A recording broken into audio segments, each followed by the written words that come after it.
ডাকাতি করলে শুলে দেয়া লাগবে, জেনা করলে পাথর মারা লাগবে, মদ পান করলে 80 বেত লাগাতে হবে। ওই ইসলামে আছে অন্যায় করা যাবে না, অন্যায় সহ্য করা হবে না।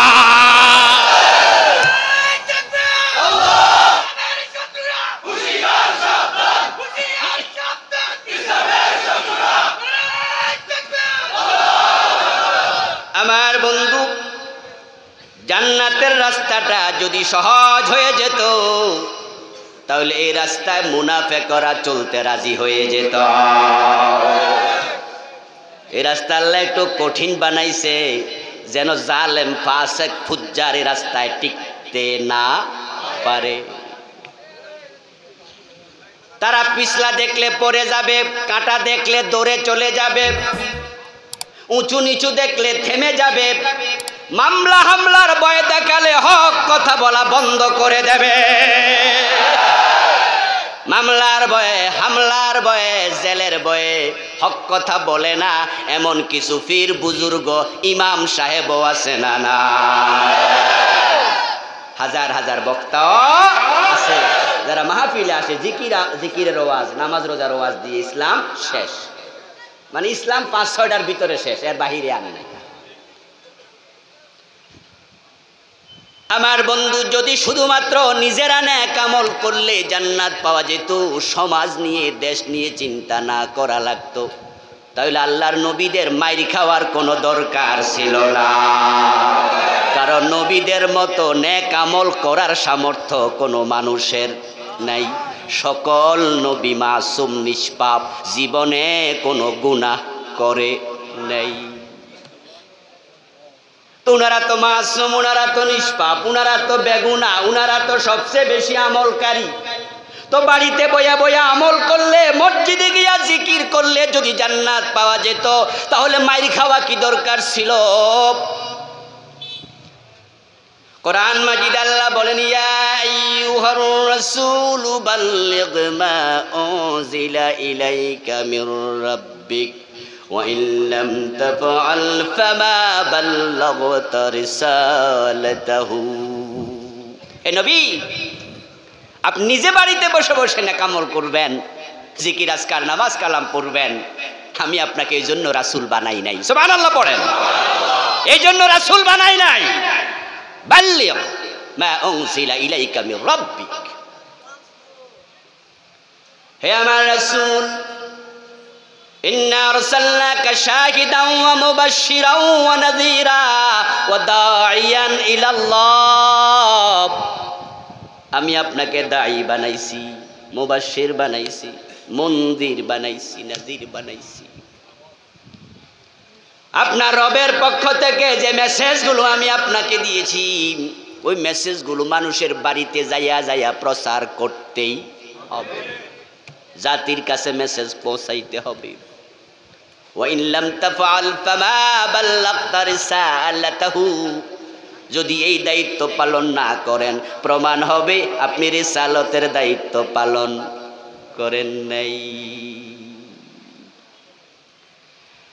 এখন ইসলামের মাঝে আছে কি? আছে ইসলামের মাঝে আছে বিনয়ের সাথে কথা বলো, ইসলামের মাঝে আছে মানুষের উপকার করো, ইসলামের মাঝে আছে অভুক্তকে খাবার দাও, ইসলামের মাঝে আছে মানুষের দেখলে সালাম করো, ইসলামের মাঝে আছে সুবহানাল্লাহ, আল্লাহু আকবার, বিভিন্ন জিকির আজকার করো।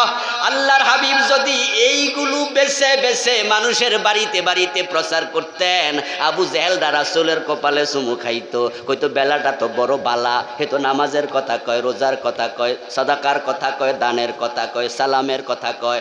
সবাই মিলে মসজিদে যায় নামাজ পড়বে, আমি আবু জেহেলের ক্ষতি কি? সবাই মিলে রোজা রাখলে জিনিসপত্রের দাম আরো কমবো, এতে আমি আবু জেহেলের নেতাগিরি করতে সুবিধা, কোনো অসুবিধা নাই। সালাম দেও, ভালো কাম করো। আবু জেহেল বুকে জড়ায়া ধরত। কিন্তু রাসূলুল্লাহর কাছে যে ইসলাম এসেছে, ওই ইসলামের মাঝের সাথে আছে সুর ধরে হাত কাটা লাগবে।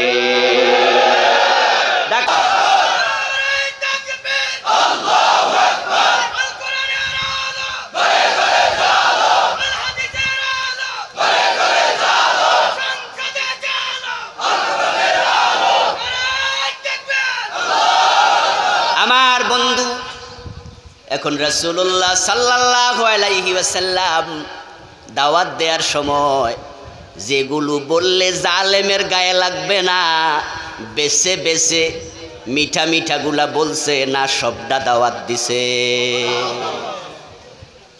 এই সবটা দেয়াই হলো জান্নাতের পথ, এখানেই জান্নাত খুঁজে পাওয়া যায়। আর যারা সুবিধা মতো দাওয়াত দেয়, এমন ওয়াজ করে জালেমদের গায়ে লাগে না। তাই তাদের খানকাও ঠিক আছে, তাদের দরবারও ভালো চলে। ইসলামের দাওয়াত দিয়া খাইতে খাইতে পেট মোটা হয়, গলা এত মোটা হয় গলা লড়াতে পারে না, তাদেরকে কেউ মারে না।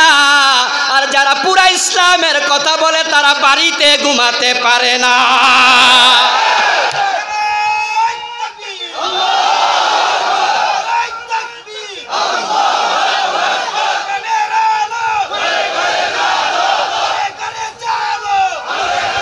আমার প্রিয় ভাইয়েরা শুনুন, আল্লাহ তাআলার পক্ষ থেকে জান্নাতের পথ নির্দেশনা যেভাবে করা হয়েছে, ইসলাম মন মতো আমল করার কোনো সুযোগ নেই। আল্লাহ যেভাবে বলেছে জান্নাতে যেতে হলে ইসলামকে সেভাবে আমল করতেই হবে।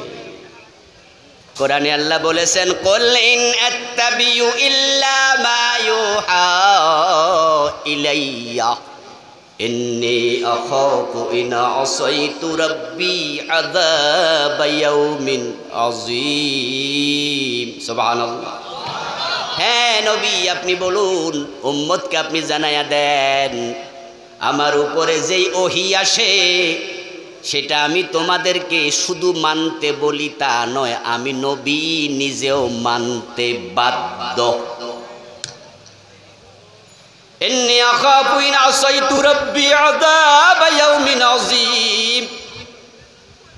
যদি ওহী মানতে গিয়া আমি অবাধ্যতা করি, আমি কিছু মানি কিছু ছাড়ি, কঠিন কিয়ামতের দিনের আযাবের ভয় আমিও করি, মানে হলো আমার রব আমাকেও ছাড় দেবেন না।